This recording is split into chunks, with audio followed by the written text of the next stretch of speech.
Labdien, man sauc Pāvels, un šajā BūtLV video parādīšu jums Sony Tablet Z. Ūdensdrošu, ļoti plānu un vieglu planšetdatoru. Šis planšetdators ir aprīkots ar tiešām simpātiskas kvalitātes Full HD ekrānu. Tajā attēloto attēlu, ja ceļš fotogrāfijas un video papildus, uzlabo Sony Bravia Engine attēlu apstrādes sistēmu. Protams, planšetē ir iekļauts arī citas Sony raksturīgās papildu funkcijas, tā kā enerģijas taupītājs vai skaņas uzlabošanas funkcijas. Nelielu vilšanos sagādāja planšetes priekšējā kamera.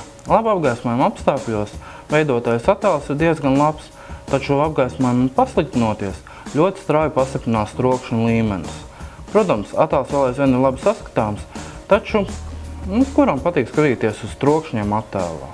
Ja esi lietojis kādu no Sony telefoniem, kas apgādāts ar Android 4.1, tad Tablet Z lietotāja saskarsnē neko jaunu neieraudzīs. Ir izmantots tieši tas pats ikonu stils un arī visas pārējie saskarsmes elementi. Vienīgais, tie nedaudz pielāgot lielākam ekrānam. Kā redzams, šis planšetdators savā jaudā ir stipri salīdzināms ar Sony Xperia Z telefonu. Tas ir visai pamatot, jo abām ierīcēm ir praktiski identiski par jaudu atbildīgie tehniskie parametri. Kā redzams, šis planšetdators ir veidots ļoti līdzīgā dizainā, kā Sony ūdensdrošais telefons Xperia Z.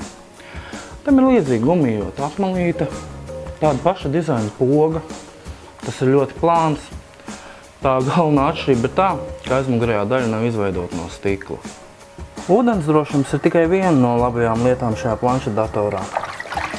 Otra ir tā, ka tas ļoti korekti un precīzi darbojas, pat gadījumā, ja tās ekrāns ir slapjš, un tādi paši ir arī lietotāja pirksti.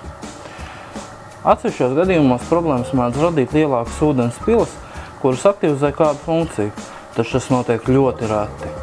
Starp citu, šim planšetdatoram ir kāda nedokumentēta funkcija.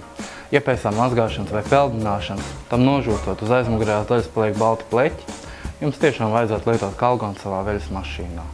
Ņemot vērā, ka jūs neatradīsiet citu planšetdatoru, kas apvienotu tādus tehniskos parametrus, tādus fiziskos parametrus un ūdens drošumu, var daļai saprast, kāpēc Sony tam izvēlējušies tik nežēlīgu cenu – nedaudz virs 500 latiem.